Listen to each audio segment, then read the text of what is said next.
Hi hall today என்ன பார்க்க போகிறோன்னா நான் மட்டன் கிரேவி பண்ண போகிறேன். அதுக்கு 3/4 கிலோ மட்டன் எடுத்திருக்கேன்.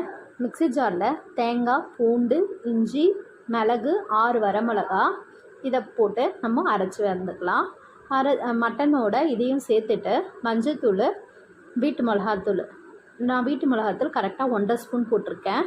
நீங்கள் இதோட அளவு வேணும்னா நான் டிஸ்கிரிப்ஷனில் உங்களுக்கு பின் பண்ணுறேன். இதோட குவான்டிட்டி எவ்வளோ, எத்தனை வேணும்னு. இது 4 விசில் வரட்டும்.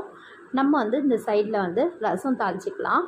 ரசத்துக்கு நம்ம மசாலா அரைப்போம்ல, அது எல்லாமே அரைச்சிட்டு தக்காளியை போட்டுட்டு ரசத்தை தாளித்து விட்டோம்னா ரசம் ஒரு சைடு ரெடி ஆகிடும். இதுக்கு நடுவில் நம்ம வெங்காயம், தக்காளி கட் பண்ணி வச்சுக்கலாம். நம்ம கறி மசாலா தாளிக்கிறதுக்கு 2 வெங்காயம், 1 தக்காளி எடுத்திருக்கேன். அதை நான் கட் பண்ணிக்கலாம். பாருங்க, ரசம் தாளிச்சாச்சு. இப்போது கறி நம்ம இது பண்ணிக்கலாம். கடாயில் சோம்பு, பட்டை, லவங்கம், 2 வெங்காயம் நறுக்குந்து இது நல்லா பொன்னிறமாக வரட்டும்.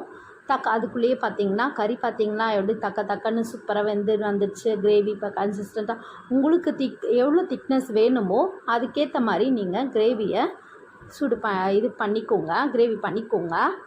நான் இது எல்லாமே வதக்கிட்டு அந்த விசில் வந்த கிரேவி மேலேயே ஊற்றிட்டு எனக்கு கொஞ்சம் திக்காகட்டும் சொல்லிவிட்டு நான் இன்னும் கேஸ் மேலேயே வச்சுருக்கேன். திக்காக ஆகட்டும். இன்றைக்கி என்னென்ன சமையல் பார்த்திங்கன்னா, எங்கள் வீட்டில் சாப்பாடு, ரசம், சாம்பார், சூப்பரான மட்டன் கிரேவி.